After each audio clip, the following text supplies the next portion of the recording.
Kindred is a strong-ass champion with only one setback. She's super squishy. So in order to make her the strongest champion, we simply have to make her not squishy. So today, ladies and gents, I present to you Season 13 Mildly Busted Kindred.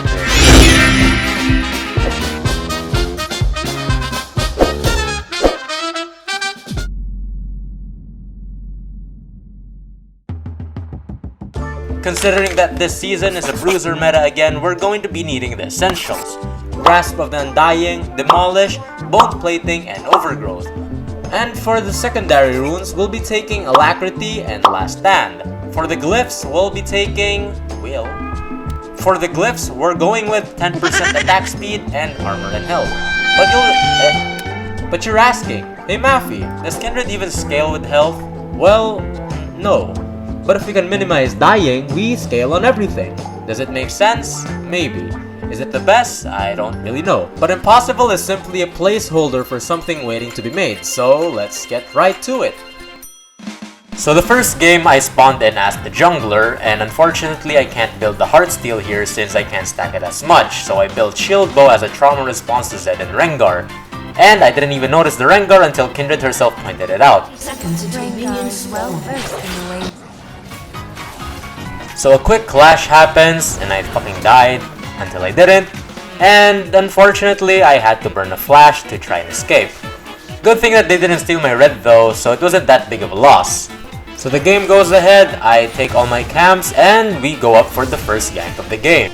So we make the 2-man gank, but the only thing we managed to do was burn all his songs. And although we never got him in the first try, my grandfather always said, "Piste na nga agi na patsa na lang na si Vice ganda," which I don't know what it means as I'm not very fluent in Hiligay nun, but to me, it meant if you can't get it in the first try, there's always a second.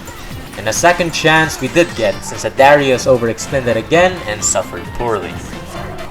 Then I went for an early Drake, which Kindred can safely get at level 4 by the way, no matter the health.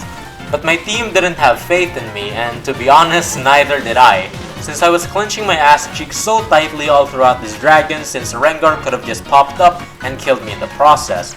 Luckily, I had half a brain to wind up my passive from my W to heal me and leave the pit with 30 health.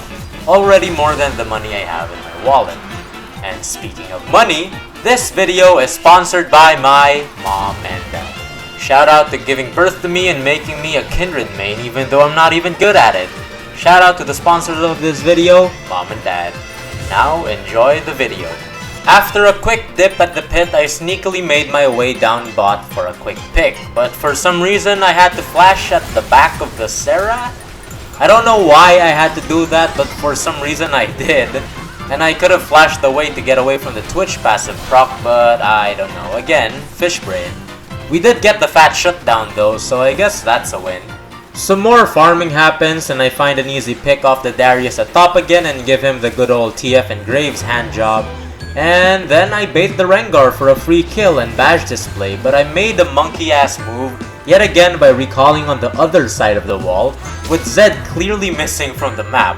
Sadly, he knew how to Zed and actually committed to the dive anyway, which is why I hate assassins when you're playing Kindred. We did get Herald after I spawned and I saw Rengar at bot, so I stole his Raptors, and I saw Darius getting dived, so I actually just went there for a free mark. They did get Drake though, but honestly, we can sacrifice a couple of Drakes if I got the first one, so we can stack the second and third and fourth elemental Drakes afterwards.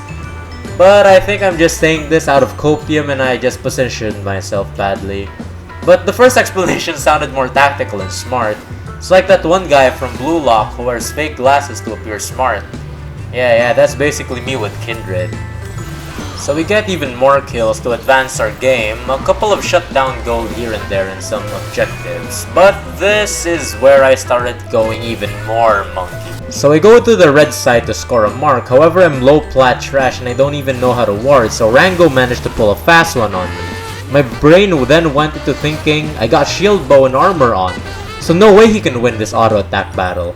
So instead of using my Q to attack him from the side of either of these walls, I literally just jumped behind him. I know it looks like a bad build, but hear me out. If I went the traditional build, I wouldn't even see that Rengar, but I managed to survive. How many seconds was that?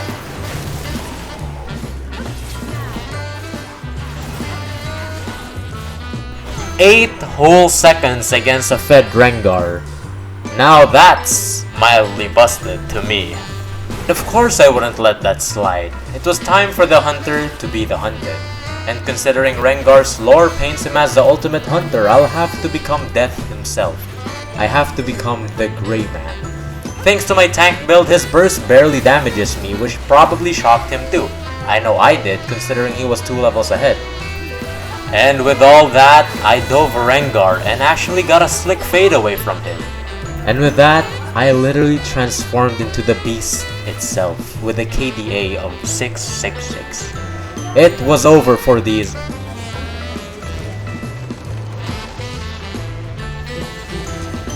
Well, my grandfather used to say Linte. Anyway, here's a clip of me actually going Kindred top and building tank. Here's me playing a 2v1. Not alright. I have ult, I'm not popping it yet. I think I can bait this guy. Okay. Oh. Yep, he's pretty much dead. Or I can live anyway. Okay, that's one. Easy. And sidestep. Goodbye. Yeah, we should win this game. This game's pretty winnable at this point. I just need my heart seal. Man. I'm not posting this.